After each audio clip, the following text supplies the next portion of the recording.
Sports presents Benning Bites with Damon Benning.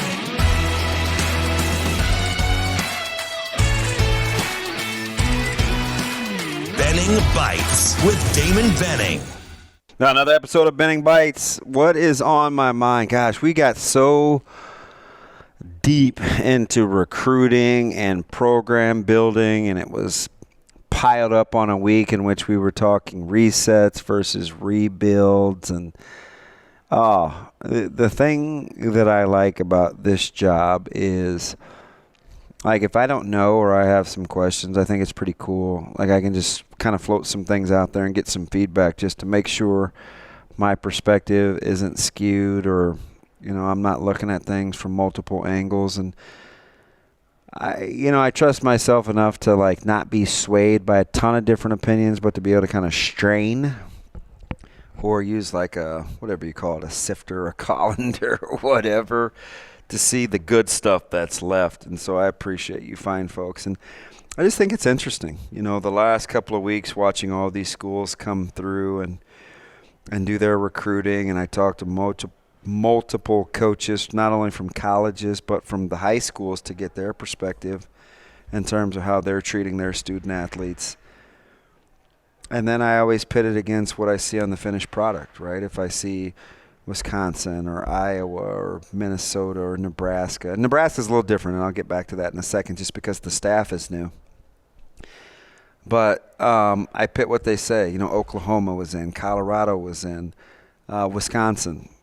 And I'm like, okay, this is what we hear. This is what's being said. Is this kind of what we're seeing at the end of the day? And I just think it's fascinating to see where Nebraska stacks up early on for some new folks that are putting their staff together, like Wisconsin, Minnesota, Colorado.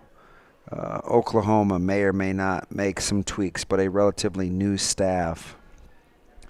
I pit that against Stanford, putting together a new staff.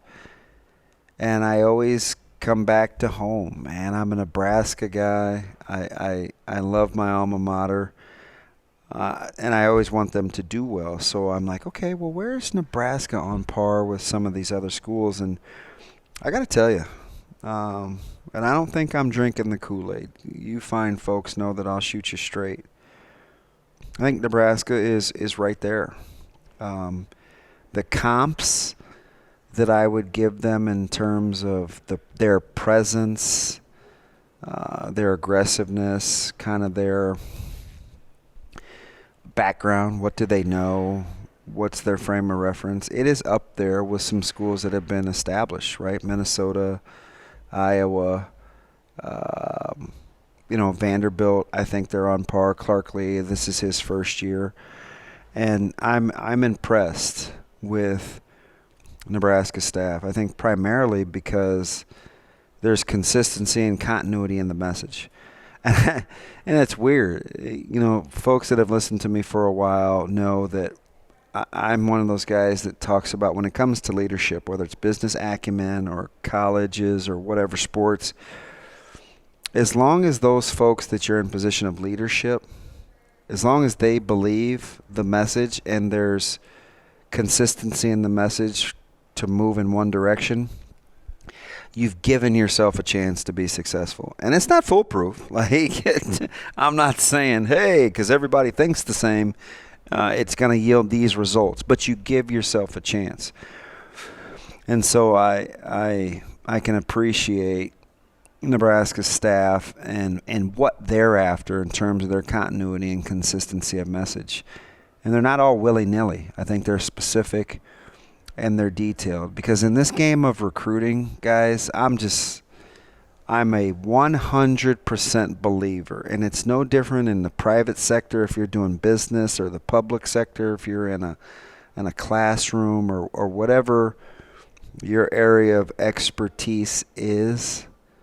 When you're authentic and there's consistency in the message, you can get people to buy in.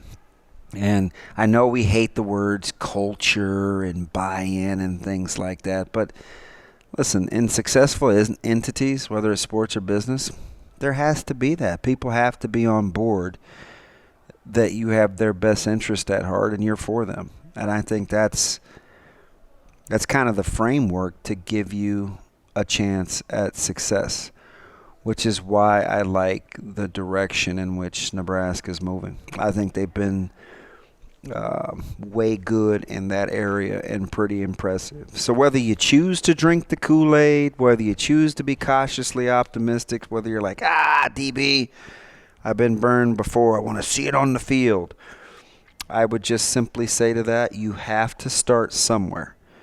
And you want to start in a place where you feel good and it's more like prove me wrong than you're skeptical and you say prove me right. Like I don't ever want to be the latter. You know what I mean? Because that's sometimes a miserable headspace to live in. So give that a thought, because I'm definitely encouraged, and we'll tackle it again after this weekend. It's going to be we're coming off a huge weekend. We'll recap the NFL and what happened in the world of college basketball. And I got to admit, full warning, baseball's coming up. Pitchers and catchers will be reporting. College baseball will be starting. And we're baseball guys. So hopefully you'll hang in there with us for that as well. All right? However you get us, make sure you're a part of our day. We need you. So whether it's Apple, Google, Spotify, get us downloaded. Catch us on 1480, 590 in Omaha. We will be there for you. I'm at Damon Benning. You can always send me messages. I got a great one coming up on why I think Coach Rule chose Nebraska. It came through my DMs. Why does it appear like he runs towards crisis to fix it as opposed to doing what's easy? And you can disagree on whether Nebraska's in crisis mode or not, but why did he choose Nebraska with so many other suitors? We're going to get to that one too. So don't you dare miss it. It's a morsel, a nugget, a bite. It's mine, so they call it Benning Bites.